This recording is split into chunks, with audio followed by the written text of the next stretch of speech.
This is Captain Chris Myers, Central Florida Sight Fishing Charters, and this is part 2 of my series of booking a fishing charter.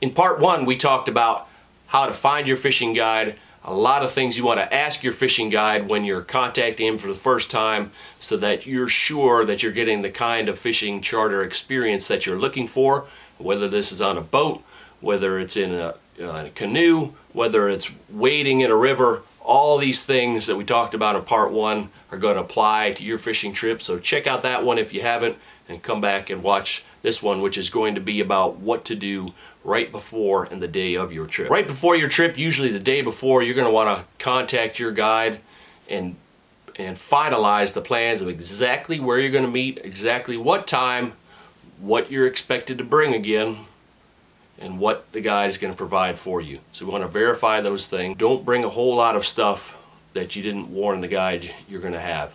So sometimes people show up with 2 or 3 huge coolers, enough food for a week, some jackets, some sweatshirts, bug sprays. They got all these bags, and in my boat, it's a small skiff, there's really not a lot of room to put it. We end up going back to the car and putting the stuff back in the car, and a lot of the stuff we didn't need, maybe it's already on the boat or it's just not something you're going to need for that day. That's part of your pre-planning. Find out exactly what you're expected to bring and don't bring a whole lot of extra stuff. Very important that you want to show up on time. And I cannot stress this enough. If the guide says we need to meet at 6 a.m., we want to be in that water by no later than 6:15. There's definitely a reason, and the reason is because we're trying to get off at a certain time of day.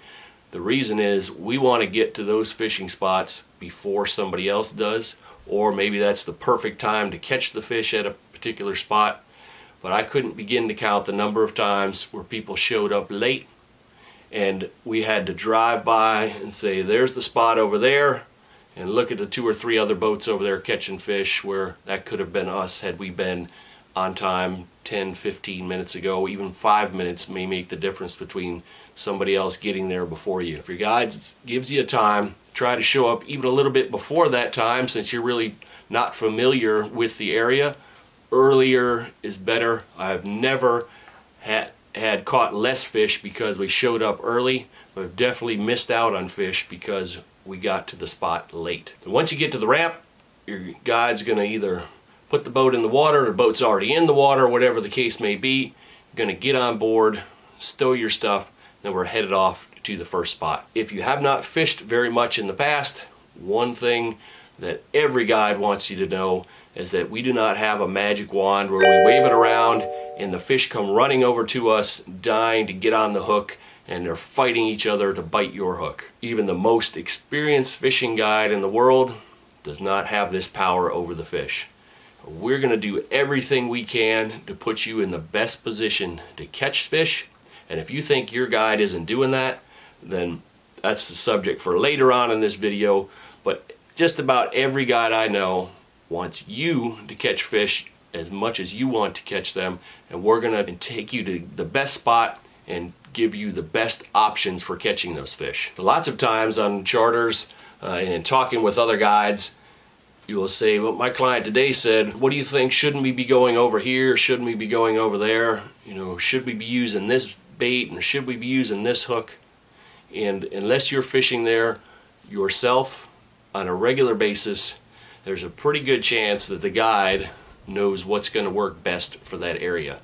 And there's no guide that I know that would purposely give a client something that's not going to work and have them keep on using it even though we knew it wasn't going to work. If we're showing you what to use, recommending what to use, recommending this is how you might want to use it, that's because we've seen on a daily basis what's going to work and what's not going to work, and we're trying to give you the best chance of catching those fish. If your guide recommends to you, hey, you might want to try this technique or that technique or this way of casting or this particular lure or this particular retrieve, even if you think that your way is going to work, give it a try for a couple of minutes and see what happens. It gets very frustrating as guides when we're pretty sure that we understand what is going to work or recommend it to the client, and the client just completely ignores it and doesn't catch fish, and then later on gets aggravated at the guide because they didn't catch anything when they never tried what the guide recommended. If your guide's recommending something to you, you really want to consider trying that, because it's probably going to help you catch more fish. Being open to different techniques and different species of fish on your trip can certainly improve your overall experience. So for example, someone may have said, I want to catch a tailing redfish. That's been my dream. I see it on TV. That's what I want to do. And we get out there first thing in the morning. It's dead calm. We're the only boat out there, and there's not one single tail. We go to another spot, we don't see a single tail. We might, instead of searching all day for the elusive tail, maybe we could have gone to spot C and caught 20 or 30 sea trout, or a whole variety of other kinds of fish, and got the rod to bend and the drag to scream, and maybe that just wasn't the day to find that one particular kind of fish. If that's all you wanted to do, and you're perfectly happy spending the whole day trying to find this particular species and this particular target, and you say to your guide, this is what I want to do. If it doesn't work out, that's fine, and we're going to try our best to do it. All the guides are going to accept that.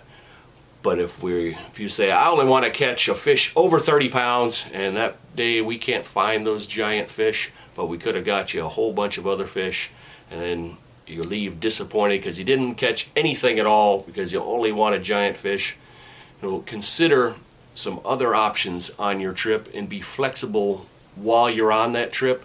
I've been on lots of trips where I've gone down to the Keys to catch bonefish and permit. The weather wasn't good for that. We ended up having phenomenal times catching sharks and jacks and ladyfish and other stuff.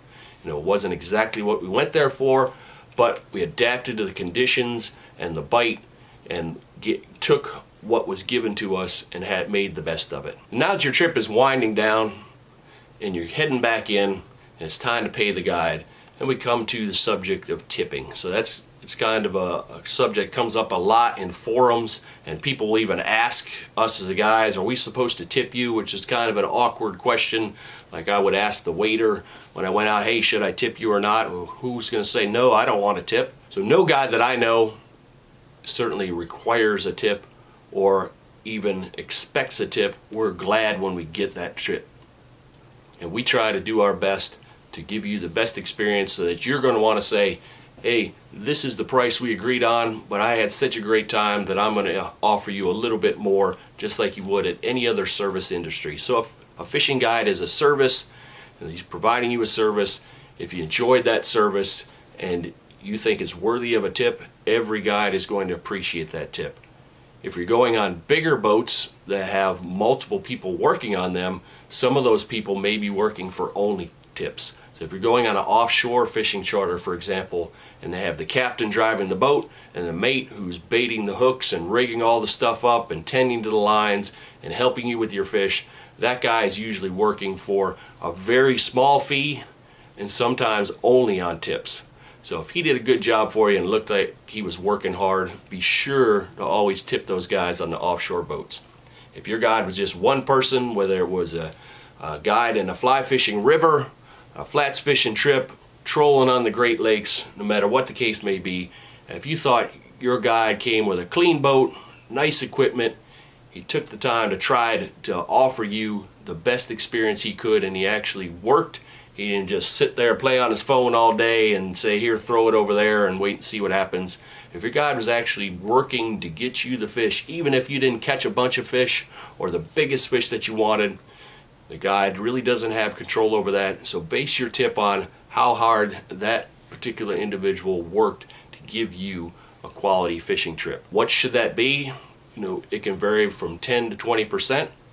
I've had phenomenal trips where people caught tons of fish, told me it was the greatest trip they ever had, didn't give me $1. I've had trips where we worked like crazy, guy didn't catch any fish at all, give me $100. So we get a wide variety of tips on fishing trips, but in general, if you're looking for someplace to start, 15-20%, just like you would consider for any other service industry, that's where you should start calculating a tip for your fishing trip. And hope while you were booking this trip, you discussed method of final payment. So every guide's going to have their own policy Some will take checks, some won't take checks, some can take credit cards, some can't take credit cards, and it's kind of embarrassing when you show up at the end of the day and the guy's like, okay, you owe me X amount of dollars, and you hand him a credit card and he says, I have no way of processing that card. Well, can you follow me around to an ATM? Things get kind of awkward, so be sure before you get to the end of your trip, before you get on that boat, this should have been included in video number 1, and I forgot. Find out exactly how you make that final payment, and be sure that you have cash if it's cash, and a credit card if it's credit card only. It may be no cash, maybe credit only, whatever the case is. Find out before you get on that boat. But in addition to a tip, one of the greatest benefits you can give to your guide if you really enjoyed the day, or if you really thought they were working hard for you, is to tell everyone you can. Post on your social media sites about this person, about a great trip you had.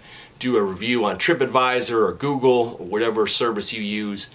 Get that person's name out, because if we can get organic, personal recommendations from people, it's going to be a lot better than just having a Google ranking where nobody knows anything about you. One of the nicest things you can do for your guide is to help get his name spread around and tell everyone you know how good of a time you had on your fishing trip. On your trip, and you're catching some fish, your guide might take pictures for you. You might hand him your camera, he takes pictures. Find out how that's going to work before you have the fish sitting there out of water and everyone's trying to figure out what's the photograph policy, how does this work, who takes the pictures, who does what. If you ask this question at the beginning of the day, you can have a better understanding, keep that fish out of the water in less time. Most guides will send you the pictures free of charge. Some will doctor them up for you and charge you for them. Some charge you for them no matter what. Find out that policy and how that works before you get that first fish, so that you're not surprised and holding a fish there in your lap and everyone's trying to figure out what to do. So thanks for tuning in today. Hopefully this video helped you come up with some questions and answered some questions you may have had about booking a fishing trip. It gave you some ideas for how to communicate better with your guide before and during the trip, and things you can do to make your overall experience better. Become a subscriber to this channel. I got lots of fishing content on here, playlists for everyone from knot tying, fly fishing, spin fishing, general fishing, tackle maintenance. Got lots of different things on my channel. If you're coming to Central Florida, I could take you fishing for redfish, trout, black drum, tarpon, and various other species in the Mosquito Lagoon, over Daytona Beach, Cocoa Beach, 1 hour from Orlando and Disney. Hope to see you soon.